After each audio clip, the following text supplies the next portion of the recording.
শুধু এখানেই ক্ষান্ত নয়, অন্যায় করে পৃথিবীর বুকে বন্ধ লুকাতে পারি, বন্ধ সবার চোখকে ফাঁকি দিতে পারি, কিন্তু ও পাঠটা আপনার কত ভয়ঙ্কর হবে যেদিন আপনার এই দেহ থেকে আপনারা প্রাণ পাখি নিয়ে যাবে বন্ধু, অচিনপুরে চলে যাবে। বিজ্ঞান প্রত্যেকটা জায়গায় টাচ করতে পারে, কিন্তু 3.5 হাত মাটির ঘরে ঢুকতে পারে না বিজ্ঞান। তাহলে বোঝা যায় এই ঘর বড় রহস্য ঘেরা একটা ঘর। কথা বলেন না কেন? আমেরিকা, লন্ডন, কানাডা, অস্ট্রেলিয়া, পৃথিবীর প্রত্যেকটা প্রান্তের খবর আপনি নিমিষেই নিতে পারেন, অথচ আপনার ঘরে রাঙ্গিনায় বাঁশবাগানে পুকুর পাড়ে আপনার এই কবরের খবর আপনি নিতে পারেন না। পারবেন কেমন করে? ওই ক্ষমতা একমাত্র আমার মালিকের হাতে, ঠিক কিনা বলেন? আমি আপনাদেরকে বলে দেই এই মাহফিলটা কত গুরুত্বপূর্ণ। এই মাহফিলে কেন আপনার আসা বেশি প্রয়োজন? কারণ আপনার ক্যারেক্টারটাকে চেঞ্জ করতে হবে। যদি আপনারা গড ক্যারেক্টার সম্পন্ন পার্সন হতেন, তাহলে সবাই মিলে উপচে পড়া ভিড় জমাতেন এই জান্নাতের বাগানে। আপনি মনে করেন আপনার বাড়ি আছে, গাড়ি আছে, ধন আছে, দৌলত আছে, ইভেন আপনার সম্পদ আছে। আল্লাহ রাব্বুল আলামিন বলে দিয়েছে কোরআন শরীফের 19 পারা সূরা শুআরা 88 নম্বর আয়াতে, ইয়াউমা লা ইয়ানফাউ মালু ওয়ালা বানুন। আপনি যেটা মনে করে প্রাউড ফিল করতেছেন, আপনি যেটা মনে করে অহংকার করতেছেন, আল্লাহ রাব্বুল আলামিন বন্ধু জানিয়ে দিয়েছে আপনার ধন সম্পদ সন্তান সন্ততি ওই কাল হাসরের দিন কোনো কাজে আসবে না। কারণ আপনি শুধু পৃথিবী নিয়ে ব্যস্ত ছিলেন, আপনি যে মালিক আপনাকে পাঠিয়েছে সেটার খবর আপনি রাখেন নাই। বন্ধুরে আমার, এই পৃথিবীর বুকে চা দিয়ে, কফি দিয়ে, 500 টাকা দিয়ে, একটা বিড়ি সিগারেট দিয়ে যে যেটা পছন্দ করে তাকে সেটা দিয়ে বন্ধু নেকি অন্যায় করা যায়, অন্যায়কে ন্যায় করা যায়। একজনের অপরাধ অন্যের কাঁধে তুলে দেওয়া যায়, ঠিক কিনা বলেন? আরো জোরে বলেন, ঠিক না বা ঠিক? কিন্তু আমরা বোকা এই কারণে আমরা একজনের অপরাধ আরেকজনের কাঁধে তুলে দিই। তার কারণ হলো ওয়া ইন্না আলাইকুম লা হাফিজিন কিরামান কাতিবিন। জোরে জোরে বলেন আল্লাহু আকবার। আমি আপনাদেরকে শুরু করি একটু কবরের দেশ থেকে আপনাদেরকে নিয়ে ঘুরে আসবো, যাবেননি? কিরামান কাতিবিন কাঁদে বসিয়া সকল কর্ম লিখিতেছে হুকুমনিয়া, আল্লাহর হুকুমনিয়া। 40 কদম হাঁটিয়া আসবে রে সজন, মুনকার নাকির হাজির হইবে রে তখন। ঘোমটা খুলিয়া সওয়াল করিবেন তখন, 40 কদম হাঁটিয়া আসবে রে সজন। বাস্তব কিনা বলেন? আরো জোরে বলেন। শুধু এখানেই ক্ষান্ত নয়, অন্যায় করে পৃথিবীর বুকে বন্ধ লুকাতে পারি, বন্ধ সবার চোখকে ফাঁকি দিতে পারি, কিন্তু ও পাঠটা আপনার কত ভয়ঙ্কর হবে যেদিন আপনার এই দেহ থেকে আপনারা প্রাণ পাখি নিয়ে যাবে বন্ধু, অচিনপুরে চলে যাবে। বিজ্ঞান প্রত্যেকটা জায়গায় টাচ করতে পারে, কিন্তু 3.5 হাত মাটির ঘরে ঢুকতে পারে না বিজ্ঞান। তাহলে বোঝা যায় এই ঘর বড় রহস্য ঘেরা একটা ঘর। কথা বলেন না কেন? আমেরিকা, লন্ডন, কানাডা, অস্ট্রেলিয়া, পৃথিবীর প্রত্যেকটা প্রান্তের খবর আপনি নিমিষেই নিতে পারেন, অথচ আপনার ঘরে রাঙ্গিনায় বাঁশবাগানে পুকুর পাড়ে আপনার এই কবরের খবর আপনি নিতে পারেন না। পারবেন কেমন করে? ওই ক্ষমতা একমাত্র আমার মালিকের হাতে, ঠিক কিনা বলেন? আমি আপনাদেরকে বলে দেই এই মাহফিলটা কত গুরুত্বপূর্ণ। এই মাহফিলে কেন আপনার আসা বেশি প্রয়োজন? কারণ আপনার ক্যারেক্টারটাকে চেঞ্জ করতে হবে। যদি আপনারা গড ক্যারেক্টার সম্পন্ন পার্সন হতেন, তাহলে সবাই মিলে উপচে পড়া ভিড় জমাতেন এই জান্নাতের বাগানে। আপনি মনে করেন আপনার বাড়ি আছে, গাড়ি আছে, ধন আছে, দৌলত আছে, ইভেন আপনার সম্পদ আছে। আল্লাহ রাব্বুল আলামিন বলে দিয়েছে কোরআন শরীফের 19 পারা সূরা শুআরা 88 নম্বর আয়াতে, ইয়াউমা লা ইয়ানফাউ মালু ওয়ালা বানুন।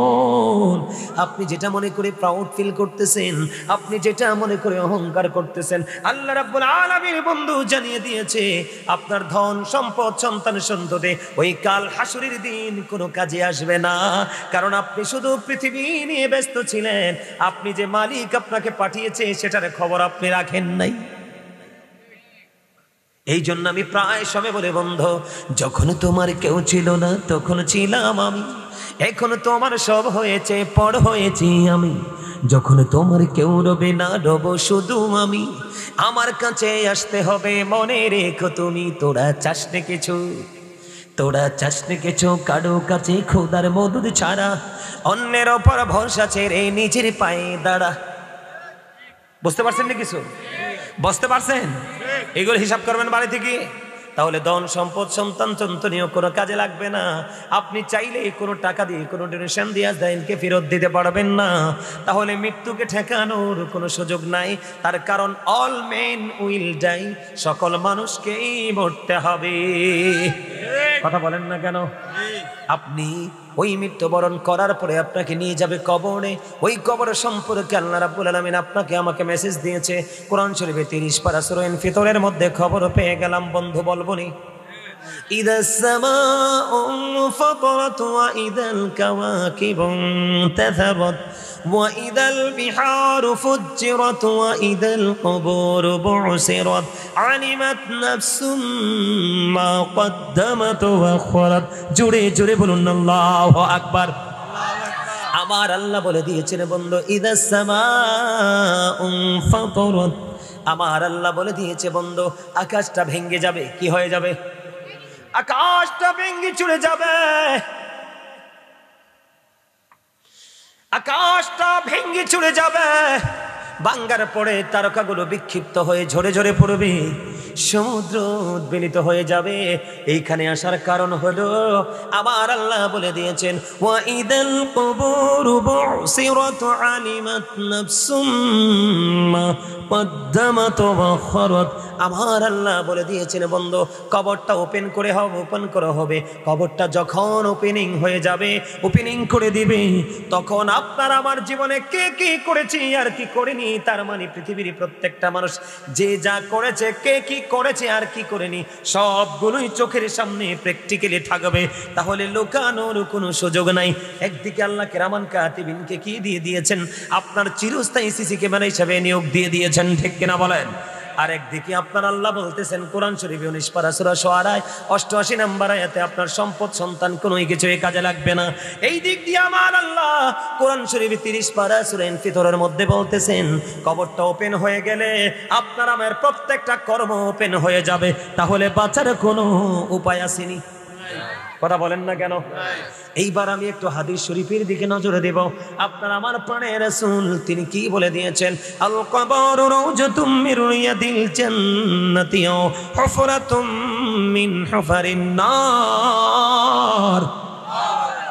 কবরটা জান্নাতের একটা বাগান হবে, জাহান্নামের একটা গর্ত হবে। তাহলে বোঝা যায় 3.5 হাত মাটির ঘর, এটার মধ্যে আলো আছে, আধারও আছে, জান্নাতও আছে, জাহান্নামও আছে। কার কথা? নবীজির কথা। এটা হাদিস শরীফ। বন্ধু রাসূল বলে দিয়েছেন। ইহুদিরা খ্রিস্টানেরা বলেছে হি ওয়াজ ভেরি ট্রুথফুল। আপনারা আমার প্রাণের রাসূল ছিলেন শ্রেষ্ঠ সত্যবাদী। তাহলে নবীজির হাদিসে কোনো সন্দেহ করলে ঈমান থাকবে না। আমার কথা কি বুঝতেছেন? আবারও বুঝে নিন। এই জন্য বলেছি বন্ধু আমার আলোচনা শুনতে হলে ব্রেইন লাগবে, মাথা লাগবে, মানসিকতা লাগবে, ধৈর্য লাগবে। যদি ধৈর্য ধরে বসতে পারো বন্ধু, বাক্সিমুল উত্তর মধ্যপাড়ান আমার ভাই, আমার বাবা গো, আমি আমার মা বোনদেরকে ডেকে ডেকে বলছি গো মা গো, আমার বোনেরা সবাই হৃদয় খুলে শোনো, পৃথিবী বেশি দিনের নয়। একটা চোখের পলক পলতে যত সময় লাগে তার চাইতে ছোট্ট এই পৃথিবীটা। যেই পরিমাণ সময় আমাদের ওই দুনিয়ায় দিতে হবে।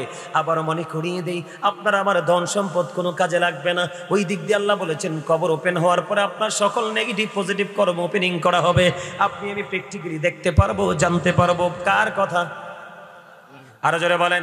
এই দিক দিয়ে আল্লাহ বলেছেন কাউকে তুমি দোষ দিতে পারবা না। তোমার সঙ্গে সিসি ক্যামেরাতে ফুটেজ বের হয়ে যাবে।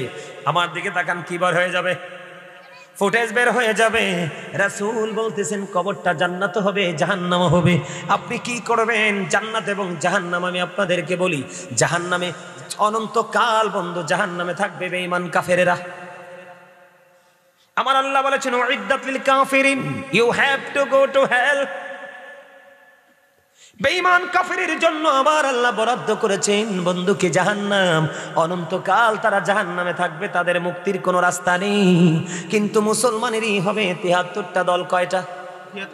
এর মধ্যে মুসলমানের মধ্যে 72টা দল যাবে জাহান্নামে, আর একটা দল মাত্র যাবে জান্নাতে। ওই দলের নাম হলো আহলুস সুন্নাহ ওয়াল জামাত ইজ দ্য বেস্ট পার্টি। সুবহানাল্লাহ বলবেন না? আরে আরো জোরে। এটা আমার কথা নয়, জবান আমার কথা কিন্তু রাসূলের। আমার নবীকে প্রশ্ন করা হলো, ইয়া রাসূলুল্লাহ, ইয়া হাবিবাল্লাহ, নবী গো, ও প্রাণের নবী, কিয়ামত কখন হবে গো নবী? আমার নবী বললেন, তুমি কিয়ামতের জন্য কি প্রস্তুতি নিয়েছো? আবার রাসূল বললেন, কিয়ামতের জন্য তুমি কি প্রস্তুতি নিয়েছো? প্রশ্নকারী বলল, ইয়া রাসূলুল্লাহ, কিয়ামতের জন্য কোনো প্রস্তুতি নিতে পারিনি, আমি আল্লাহ এবং আল্লাহর হাবিবকে বেশি ভালোবাসি। আমার নবী বললেন, তুমি যাকে ভালোবাসো তার সাথেই তুমি থাকবা। নবীর প্রেম, আপনি নবীকে পাইতে চান, রাসূল বলে দিয়েছে, নবীর প্রেমে পড়ে তোমরা যত বেশি দুনিয়ায় দুরূদ পড়বা, আমার রাসূল বলেছে কাল হাসরের দিন নবীজির তত কাছে তুমি থাকতে পারবা। প্রেম করলে লাভ না লস? আরো জোরে বলেন না, লাভ না লস?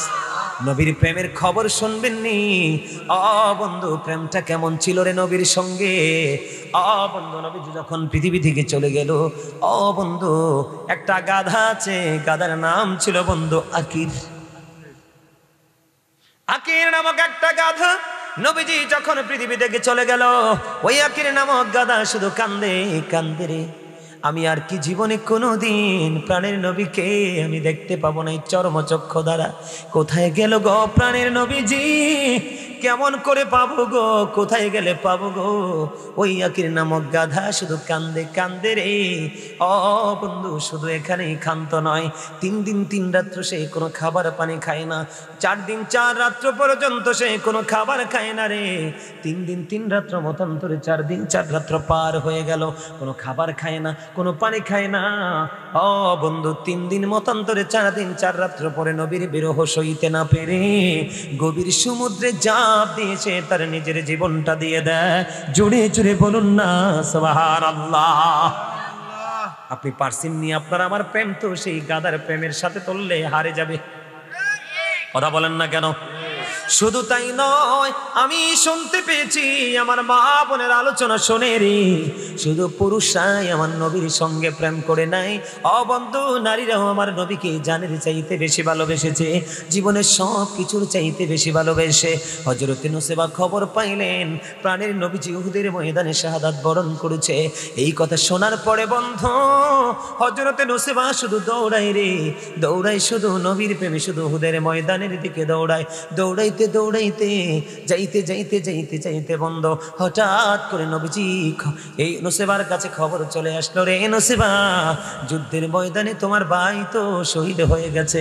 বিশ্বাস করেন, আল্লাহি, আল্লাহর কসম করে বলছে রে বন্ধু, নুসেবা খবর পাইলেন তোমার যুদ্ধের ময়দানে ভাই শহীদ হয়ে গেছে।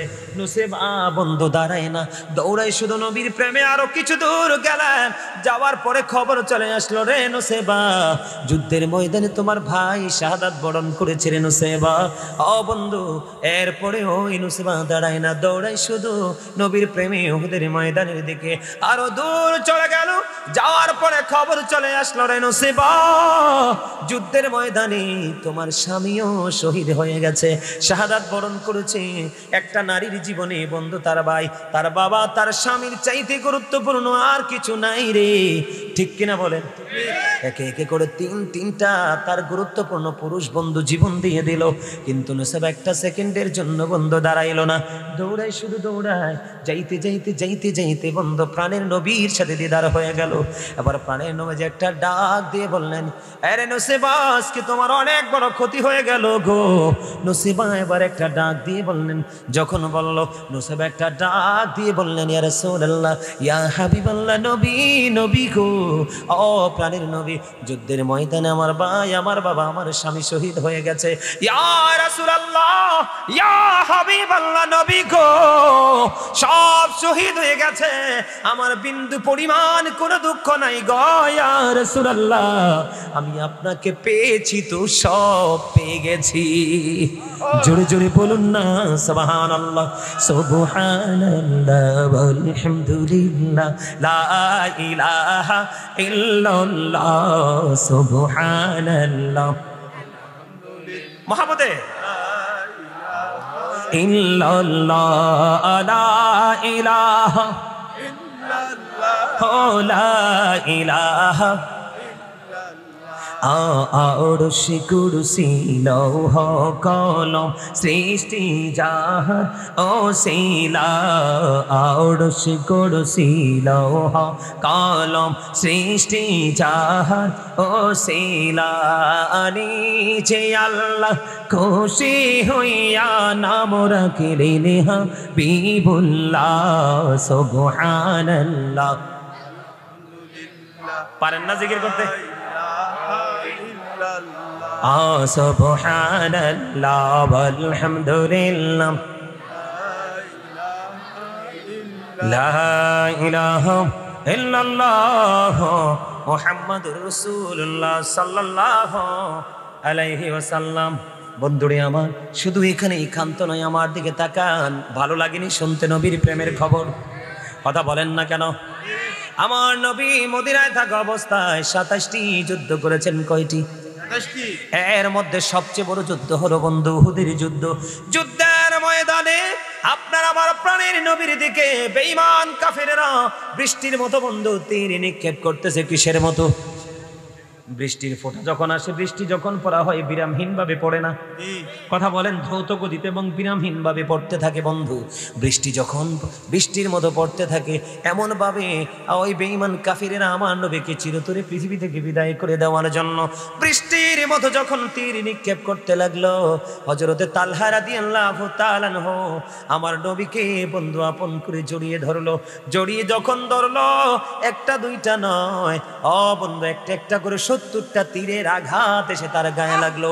70টা তীরের আঘাত খাওয়ার পরে হাসতে হাসতে নবীর সামনে জীবন দিয়ে দেয় রে।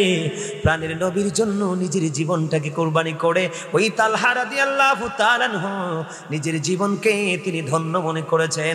একটা বারের জন্য আফসোস করে নাই, একটা বারের জন্য বন্ধু করে নাই, নবীর জন্য নিজের জীবন বিসর্জন দিয়েছে। একটা দুইটা নয়, 70টা তীরের আঘাত খেয়ে জোরে জোরে বলুন না সুবহানাল্লাহ। নবীর সাথে প্রেমের ডুরি লাগাও। যুবক ভাই, আমি আমার ওই করোনার যুবক ভাইদেরকে বলছি, তোমরা জান্নাতের বাগানে এসেছো শেষ সময়ে, তোমরা জান্নাতের মেহমান হয়ে গেছো ভাই। আমি তোমাদেরকে বলবো, তোমরা কথা বলো না। যদিও তোমাদের কথার আওয়াজ আমার কাছে আসবে না, কিন্তু তোমরা যদি কথা বলো আমি এটাকে ডিস্টার্ব হিসাবে মনে করব। কারণ এই জান্নাতের বাগানে আল্লাহ এবং আল্লাহর হাবিবের প্রেমে কথা হবে। তোমরা হৃদয় দিয়ে শোনো। যদি তোমরা মন গড়া কথা বলো, এটাই হবে বেয়াদবি। রাসূলের সাথে বেয়াদবির জন্য এটাই যথেষ্ট। হুজুর ঠিক কিনা বলেন? আমি তোমাদেরকে বলি, কারণ তোমরা এখন এইগুলো চর্চা করছো না, তোমরা মোবাইলের মাধ্যমে বেঈমানকে চর্চা করছো। ওই বেঈমান তোমাকে জাহান্নামে নিয়ে ক্ষান্ত হবে। কারণ নষ্ট মানুষ কখনোই ভালো আশা করতে পারে না, চিন্তা করতে পারে না। ঠিক কিনা বলেন? আমি যুবক, আমি তোমাদেরকে বলি রে, আমার সাহাবায়ে কেরাম আমার নবীর সামনে যখন বসতো, নবী যখন বয়ান দিতেন, তারা ঘাড়টাকে এমন ভাবে নিচু করে রাখতো, মনে হতো যেন তাদের ঘাড়ের পক্ষীটা বসে গেছে। এত আদবের সাথে বসবে বন্ধু। এক আকাশের তারার মধ্যে, ঠিক কিনা বলেন? এক আকাশের তারার মধ্যে সর্বোচ্চ যেমন চাঁদ, ওই পৃথিবী নামক এই আকাশের মধ্যে বন্ধু সকল তারার মাঝে স্টার হলো হক্কানি আলেমরা।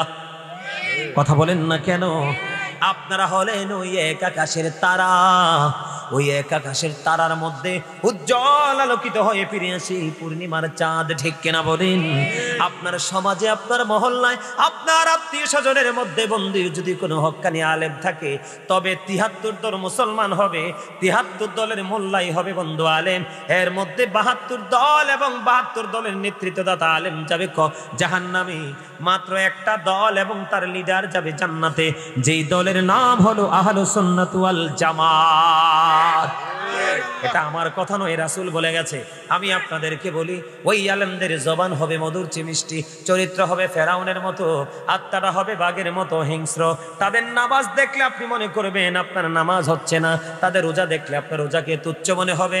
তারা শুধু কোরআন কোরআন করবে, তারা মনে করবে কোরআনটা শুধুমাত্র তাদের আর অন্য কারো নয়। কথা বলেন না কেন? ওই সমস্ত মৌলবীরা আপনার সমাজে, আমার সমাজে একটা ফিতনা ছড়াবে। আপনি যখন আমল করতে যাবেন বলবেন যার জবানে বেশি বেদাত বেদাত শব্দ শোনা যায়, ওরাই হলো বর্তমানে ফিতনাবাজ, বড় ফিতনাবাজ। এটা আমার বক্তব্য নয়। এই যুগে দেখবেন শুধু বেদাত বলবে, তার মানে আমল নাই নাই নাই নাই নাই নাই নাই বলতে বলতে এখন সমাজ পাড়া মহল্লাকে একবারে কি করে ফেলেছে। কথা বলেন না কেন? না ভুল বলছি? সব বাদ দিয়ে দিছে না? শুধু বেদাত, যার জবানে বেশি বেদাত শুনবেন ওই মোল্লাই হলো সবচেয়ে বড় বেদাত। তাদের কথা বক্তব্য গ্রহণ করা যাবে না, আপনি নষ্ট হয়ে যাবেন, পথভ্রষ্ট হয়ে যাবেন। কারণ যেই মোল্লা বেদাত বেদাত করে, ওর ডাইনে বামে আগায় গোড়ায় এবং সামনে পিছনে বেদাতে ভরা। যেই মোল্লা বেদাত বলবে আপনি দেখবেন ওই মোল্লা বাচ্চাদেরকে মাঠে নামাইয়া টাকা কালেকশন করে, অথবা বাক্স দিয়ে রাস্তায় নামাইয়া দেয়। রমজান মাসে দেখবেন স্লিপ দিয়ে নোটবুক দিয়ে পাঠাই দিবে, দেয় কি দেয় না? আপনাদেরকে বেদাত বললে বলবেন ও হুজুর আপনি যে বাক্স দিয়ে নামাই দিলেন ওটাও তো বেদাত, কারণ রাসূলের জামানায় এমন কালেকশন ছিল না। কথা কয় না কেন? এইরকম অসংখ্য বেদাত বন্ধু, তাদের পকেট ভর্তি আছে। আমি অন্যদিকে যেতে চাই না। আপনারা কি মিলাদ পড়েননি? আরো জোরে বলেন। নবীজিরে দাঁড়ায় সালাম দেননি? সবাই পক্ষে নি। আপনাদেরকে বলি এরা নাকি নবীজিকে সালাম দেওয়ার দলিল পায় না। সূরা ফাতিরের মধ্যে আমার আল্লাহ বলেছেন ওয়াতুয়াজিরুহু ওয়াতুওয়াক্কিরুহু, help him and respect him. তোমরা আমার হাবিবকে সাহায্য করো এবং সম্মান করো। নবীজির সম্মানের দ্বারাই শুধু সালাতু সালাম পৌঁছাই আমরা সুন্নিরা, মহাব্বতে, ঠিক কিনা কর? তুমি মোহাব্বত দেখো না, তুমি বেদাত দেখো। তোমার দুই পকেটে চাইয়া দেখো জঘন্য বেদাত ভর্তি।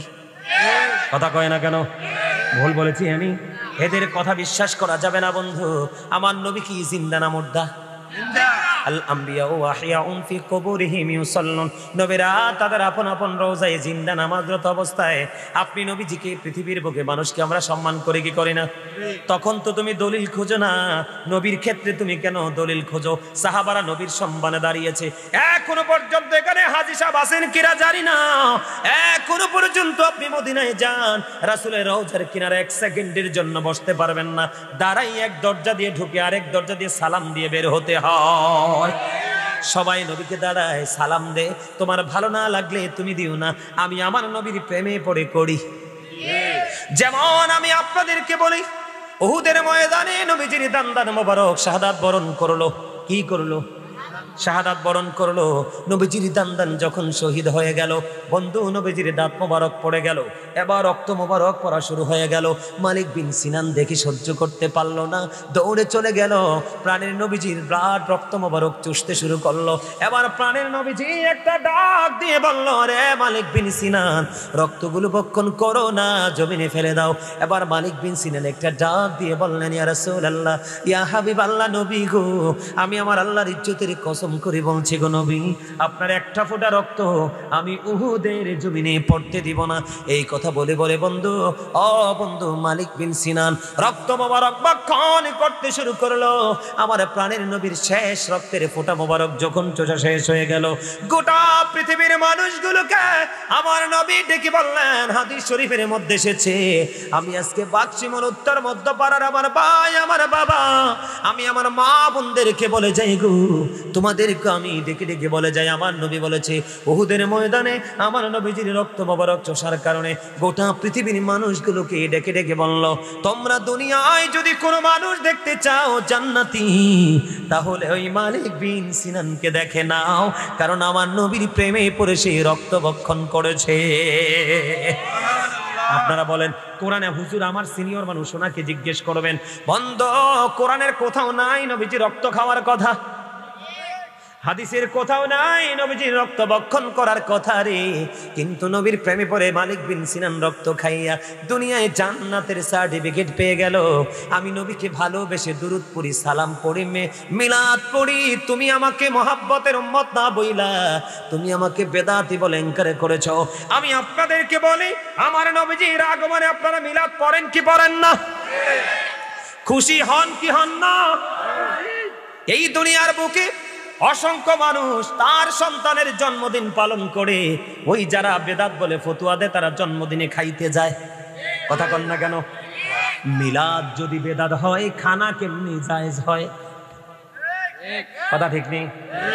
মিলাদ যদি বেদাত হয়, মিলাদে কোরআন পড়ি, দুরূদ পড়ি, জিকির করি, এখানে তো সব কোরআন হাদিস দ্বারা সাব্যস্ত। আমি আজকে বাক্সিমুল উত্তর মধ্যপাড়ার জমিন থেকে চ্যালেঞ্জ করে বলা যায়, আমার নবীর মিলাদ আমরা সুন্নিরা মুহাব্বতে করি, আমার নবীর প্রেমী দুরূদ মুহাব্বতে পড়ি। কোরআনের দলিল আছে, সাহাবীরা দাঁড়িয়েছে, এখনো নবীর প্রেমে সম্মান করে। আরবে গেলে দেখা যায় নবীর প্রেমে মানুষ দাঁড়িয়ে মানুষকে স্যালুট জানায়, সম্মান করে। আমরা নবীকে ভালোবেসে সারা জীবন মিলাদ করব, নবীর প্রেমে আমাদের জীবনকে রেডি রাখবো, ঠিক কিনা বলেন? তোমরা যতই বেদাতি বলো, তোমাদেরকে আমি মূর্খ ছাড়া কিছুই বলতে পারবো না। আজকে চ্যালেঞ্জ করা বলা যায়, আমরা মিলাদের মধ্যে যে আমলগুলো করি, কোরআন পড়ি, দুরূদ পড়ি, জিকির করি, এইগুলোকে বেদাত বলে ফতোয়া দেওয়ার ক্ষমতা এমন কোন বাপের বেটারও নাই, ঠিক কিনা বলেন? কথা বলেন না কেন? আমার কথায় কি আপনারা কষ্ট পান? ও বন্ধু, আপনি যদি চিন্তার দ্বারা, কথার দ্বারা, খেয়াল করেন, আপনি যদি চিন্তার দ্বারা, কথার দ্বারা, অন্তর দ্বারা, জবান দ্বারা, কোন সাপোর্টের দ্বারা যদি নবীকে ন্যূনতম ইজ্জতের চাদর ধরে টান দেন, আপনি কুফরি করে ফেললেন, আপনার ইমানদার নাই। পাহাড় পরিমাণ দান সদকা নামাজ রোজা করলেও কোনো লাভ হবে না। আমি আপনাদেরকে নবীর প্রেমের কথা যেহেতু বলেছি, যারা আমাদেরকে বেদাতি বলে আখ্যায়িত করে, তারা সিরাতুন নবী করে। হুজুর আপনি সিনিয়র মানুষ, আমি যদি ভুল বলি বলবেন, আপনারাও বোঝেন না যে তা না। যুবক ভাইদেরকে বলছি, কোন মানুষের কি কর্মদিবস হয়? কর্ম তো আপনার জীবনের সকাল থেকে বিকেল পর্যন্ত কন্টিনিউ চলতেছে।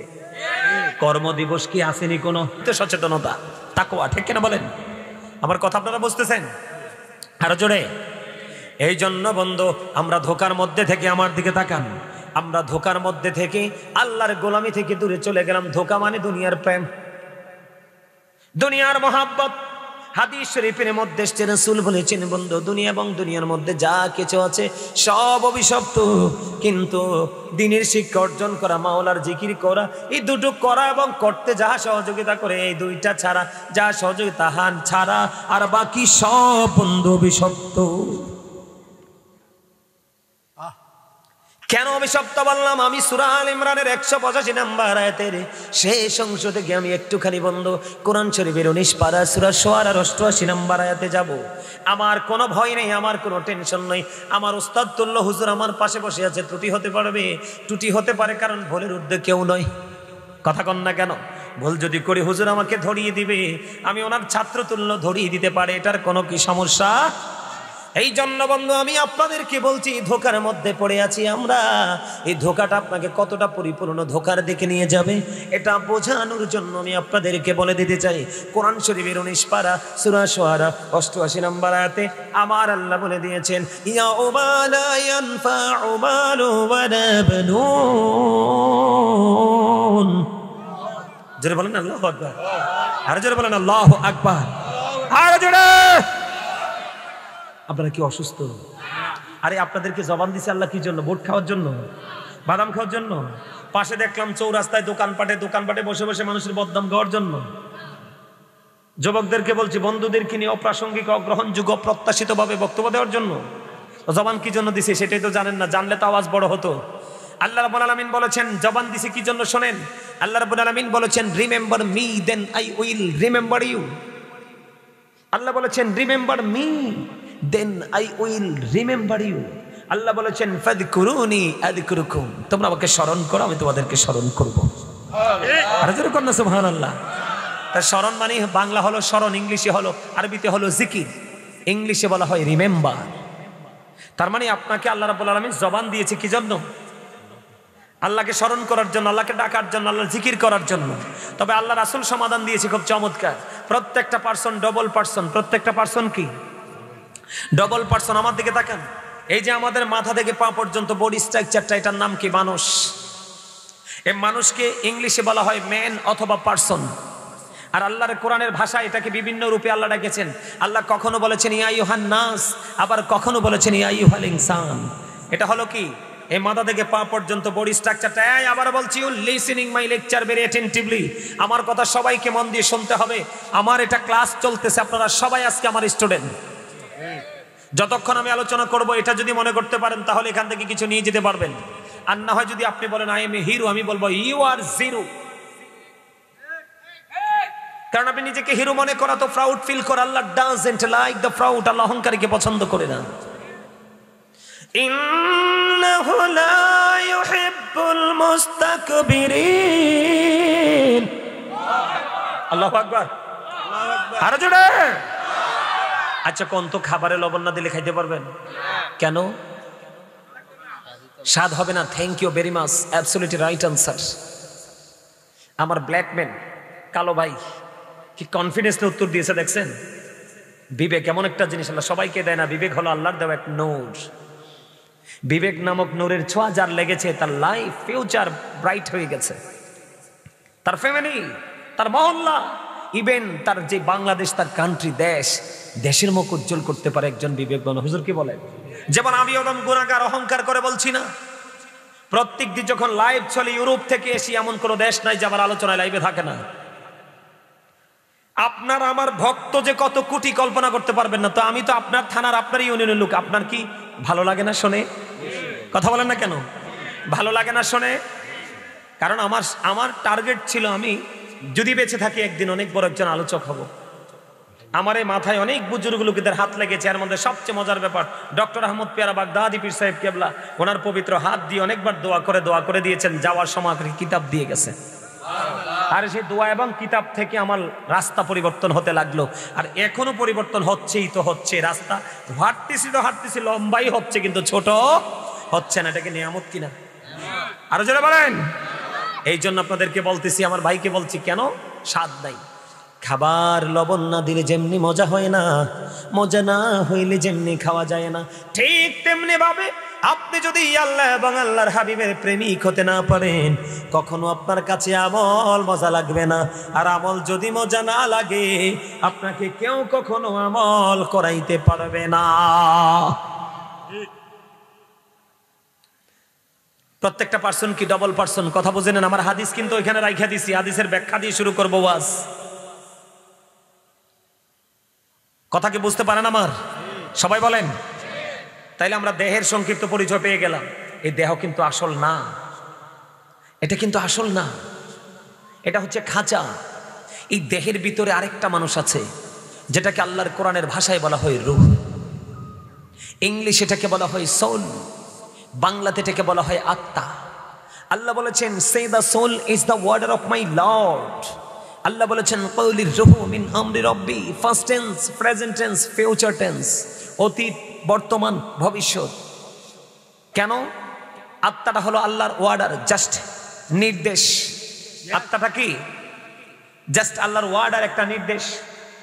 এটা কিন্তু এটার কোনো ক্ষয় নেই, এটার কোনো মরণ নেই, এটার কোনো বিনাশ নেই। এটা প্লেস চেঞ্জ করে, স্থান পরিবর্তন করে। এক্সাম্পল, যেমন আপনার আমার দেহটা ছিল বাবা মায়ের মাঝে, রুহুটা ছিল আলমে আরোহায়। তখন কি আপনাকে করিম বলে কেউ ডাকছে? আব্দুর রহমান বলে ডাকছে? কারণ আপনি তো মানুষ হতে পারেন নাই। মানুষ হতে লাগলে দুটো মানুষ লাগবে, এক হতে হবে। একটা হলো রুহু, একটা হলো আত্মা। একটা দেখা যায় আর একটা দেখা যায় না, ঠিক কিনা বলেন? যখন রুহু এক জায়গা, দেহ এক জায়গা, তখন আপনি আমি মানুষ ছিলাম না। আজকে দেহ এবং রুহু মিলেছে কখন? মায়ের উদর থেকে যখন, এদিকে তাকান, ফলো মি, যখন আপনি আমি পৃথিবীতে মায়ের উদর থেকে আসলাম, 7 দিন যখন হলো, মাতার চুল ফালালো, নাম রাখলো। ছেলে হওয়ার কারণে 2টা ছাগল দিয়ে, 1 বছরে 2টা ছাগল দিয়ে আকিকা দিয়ে দিল। মেয়ে হওয়ার কারণে 1 বছরের একটা ছাগল দিয়ে আকিকা দিয়ে দিল। একটা নাম রাখলো সুন্দর, সেই নাম ধরে আমাকে ডাকা হচ্ছে। কথা বলেন। মৃত্যু পর্যন্ত ডাকবে। তাইলে ফার্স্ট টেন্স থেকে আমরা এখন আছি কোথায়? প্রেজেন্ট। কথা বলেন না কেন? ফিউচারের জন্য অপেক্ষা করতেছি। আপনারা ফিউচারকে ব্রাইটনেস করতে চান কি চান না? সবাই চান। আমি কিন্তু আজকে মজার আলোচনা নিয়ে আসছি, আপনারা শুধু একটু ধৈর্য ধরে বসবেন, আশা করি মজা পাবেন। যদি প্রেমিক হয়ে বসতে পারেন, আজকে মাহফিল ছেড়ে যাইতে ইচ্ছা করবে না। আমার ঠিক দিক হয় না? আমি কিন্তু আপনাদেরকে বুঝাচ্ছি বিভিন্ন দিক থেকে অ্যাক্টিভ করার জন্য।